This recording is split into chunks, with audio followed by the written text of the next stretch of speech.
Olá pessoal, tudo bem? Estamos aqui para mais um Dose de Atualidade e hoje nós vamos falar sobre refugiados, assunto importantíssimo, cotadíssimo e que todo mundo tem que entender. Só lembre de uma coisa, para receber todos os nossos conteúdos, tem que se inscrever aqui no canal. Aproveita e segue logo o Descomplica em todas as suas redes sociais. Então segue a gente no Instagram, no Facebook, que a gente vai sempre te dar conteúdo e para você não perder, tem que estar inscrito seguindo a gente nas redes, ok? Isso só te dá mais um avisinho. Você acredita que tem gente que ainda não é aluno do Descomplica? Então olha só entre nós, aqui embaixo, vai ter um código promocional. Pega esse código que você vai ter um desconto para assinar o Descomplica. Então não perca isso. Vamos logo que eu quero falar sobre esse assunto, porque eu vi uma coisa na minha timeline hoje, eu fiquei muito mexido e acho que esse assunto tem que ser falado por todo mundo. É um vídeo pesadíssimo, eu vou ver se eu coloco aqui para vocês verem, tá?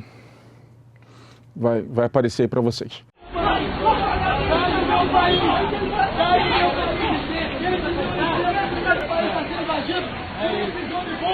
Miseráveis, saquejados, que mataram criança, adolescente, mosquita, são miseráveis.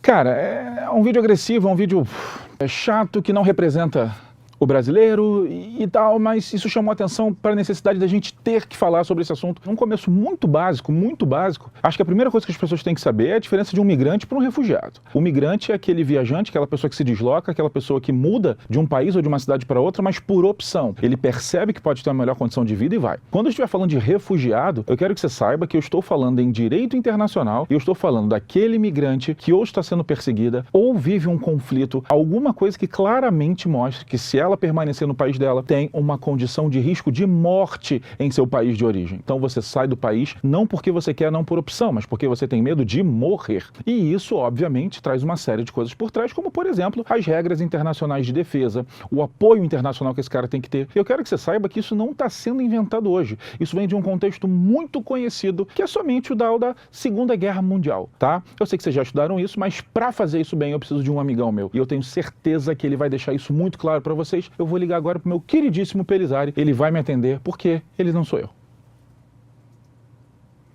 Ih, olha quem tá me ligando! Cláudio Hansen! Agora não vou atender ele não. Não vou fazer ele não. Vou fazer igualzinho ele faz. Não, essa cara não vou fazer isso não. Minha mãe me ensinou que a gente não pode fazer isso, pagar na mesma moeda, nada disso. Eu vou mostrar pelo contraste, vou atender ele de prima, quer ver? Fala, meu irmão! Beleza, Hansen? O que você me traz, meu amigo? Manda bala! Ah, ainda bem que você me atendeu, Rê. Tô aqui numa discussão sobre refugiado, vi aquele vídeo muito chato do cara sendo agressivo pra caramba com um refugiado sírio em Copa, e aí eu queria pedir a sua ajuda. Eu expliquei pra eles que a ideia de refugiado vem de muito tempo. Dá uma palhinha pra eles, vai da Segunda Guerra, vai em Genebra, explica aquilo ali pra deixar claro. Bom, vamos lá, isso é um assunto muito importante, realmente, por quê? O que a Europa viveu, Hansen, ali na Segunda Guerra Mundial, principalmente a grande perseguição promovida pelos nazistas aos judeus, né, e aos judeus europeus, é importante que seja dito isso, fez com que, ali principalmente depois das leis raciais de Nuremberg, de 1935, houvesse uma grande dificuldade desses judeus que perderam praticamente a sua nacionalidade, tá? Eles não conseguiam migrar, eles não conseguiam sair dos seus países, não saíam da própria Alemanha, então eles perseguidos dentro dessa Alemanha não conseguiam sair. Depois de uma Polônia ocupada, os judeus poloneses tentavam sair da Polônia, também não conseguiam. Então você vai pegando os outros países ocupados, como a própria França ocupada, também teve seus campos de concentração e uma grande dificuldade desses judeus saírem. Ou seja, essa relação de refugiados não era muito clara. Nós não tínhamos uma regra, uma convenção internacional que facilitasse a saída, a fuga dessas pessoas. Inclusive muitos têm a certeza, há um consenso de que se a regra que foi organizada depois, né, foi votada depois, foi organizada depois,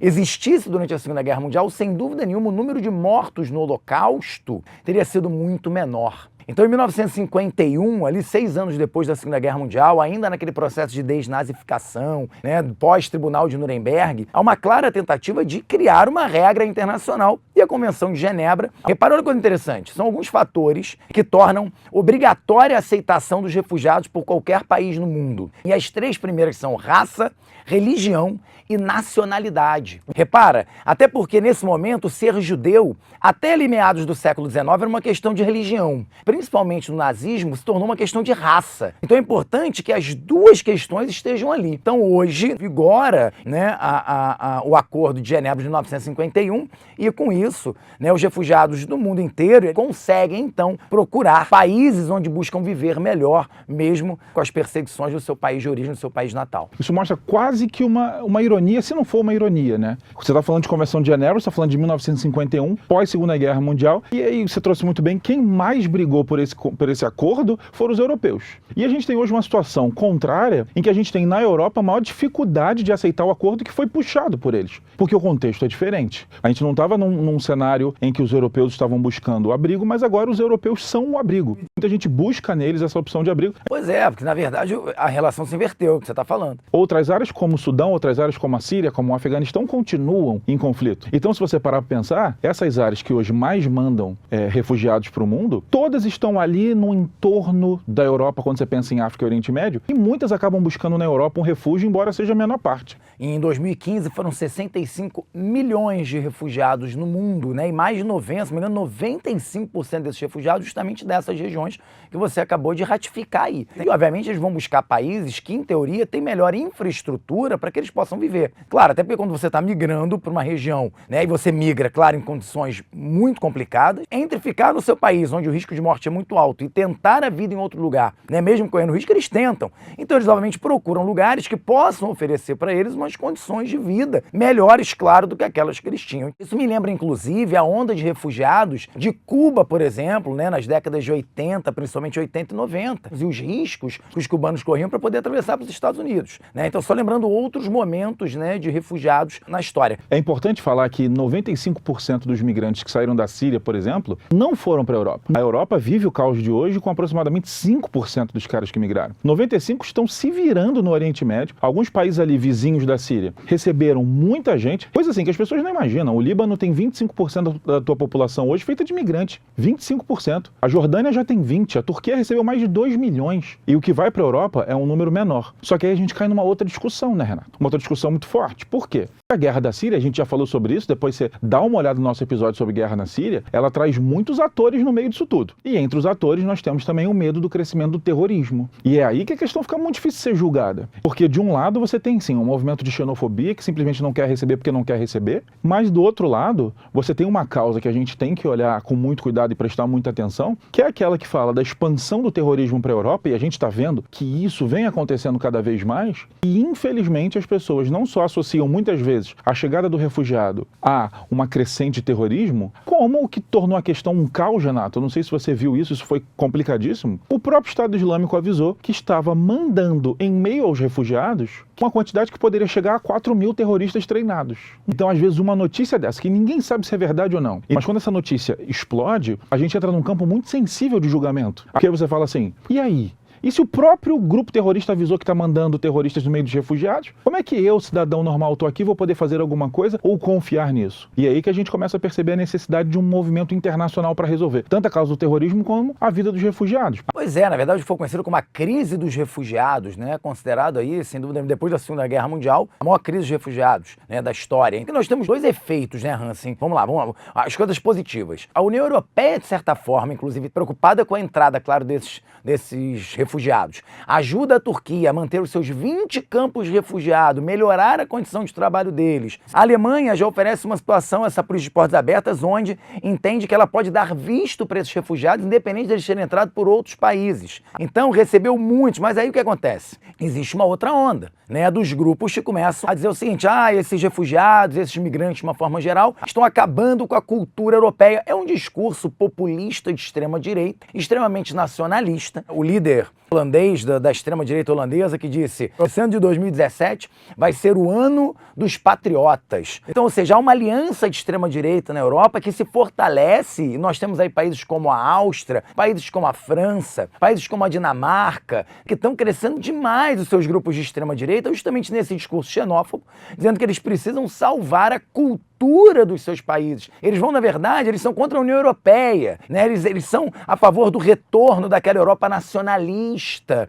Então isso traz uma coisa muito complicada, muito perigosa. Por que esse discurso de extrema-direita, Hansen, vai encontrar um eco muito forte na sociedade? Porque os cidadãos europeus, eles têm medo, eles temem pelo seu emprego, eles temem, né, pelo mercado de trabalho, que vai ficando cada vez menor, digamos, ou pelo menos na percepção deles, ou pelo menos no discurso dessa extrema-direita. Há um gasto muito grande, a Alemanha, por exemplo, já gastou 6 bilhões ações, né, para poder melhorar ou dar melhor condição de vida para esses refugiados. Então tudo isso vai entrando nesse discurso de extrema-direita como algo danoso para esses países. Então nós temos aí, um lado, os grupos e os países que tentam gerar uma melhor condição de vida para os refugiados e aquele grupo de extrema-direita que está se fortalecendo sim na Europa, frente principalmente a esse crescimento, né, dos migrantes, dos refugiados nos últimos anos. O final dessa discussão toda leva a, obviamente, um questionamento sobre a humanidade, né? Essa crise humanitária, o que mais impressiona é que ela é cíclica, né? A gente passou por grandes crises humanitárias, a gente diminuiu, agora a gente aumenta, a gente tem que pensar em como resolver a questão da humanidade. A gente ainda não tem um gabarito, mas a gente espera que isso venha logo. Um grande exemplo aí, mandar um beijo para Uganda, que é um dos países que tem a menor condição financeira do mundo e que mais vem ajudando as pessoas que estão fugindo da guerra no Sudão, dando nada, dando um pedaço de terra, mas dando um pouco de paz. E, pessoal, isso foi mais um Dose. Não deixa de se inscrever no canal para receber todos os nossos episódios. Dá aquele like, comenta, compartilha, faz o que você quiser. Segue o Descomplica nas nossas redes sociais. Deixa indicação de outros assuntos que vocês querem ver. E olha só, não esquece, aqui na nossa descrição a gente vai ter algumas coisas muito legais para você. Além disso, né, tem um link do nosso querido blog em que você pode se aprofundar nesse assunto. E, obviamente, lembrando que tem gente que ainda não assina o Descomplica, eu sei, parece estranho, mas tem. Então aqui embaixo a gente ainda tem um código que você pode usar para ter um desconto e assinar, tá ok? Não perca o próximo Dose de Atualidade. Tchau.